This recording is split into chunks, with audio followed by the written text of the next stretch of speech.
अहिले सामाजिक सञ्जालमा यो भिडियो एकदमै भाइरल छ। किन भाइरल छ थाहा छ? जन्मिएको केही दिनमै यो सानो मकाक बाँदरलाई उसको आमाले छोडेको रहेछ। जापानको इचिकावा सिटी चिडियाखानाका कर्मचारीहरूले उसको हेरचाह गरिरहेका छन्।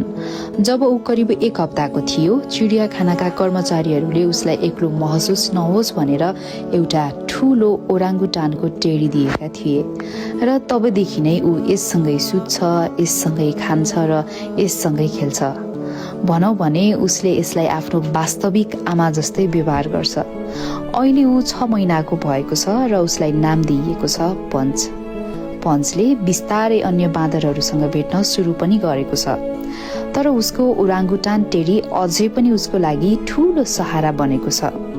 ऊ यसलाई जताततै बोकेर हिँड्छ र जब उसलाई डर लाग्छ वा नर्भस फिल गर्छ, ऊ तुरुन्तै आफ्नो टेडी भएको ठाउँमा दौडिएर जान्छ।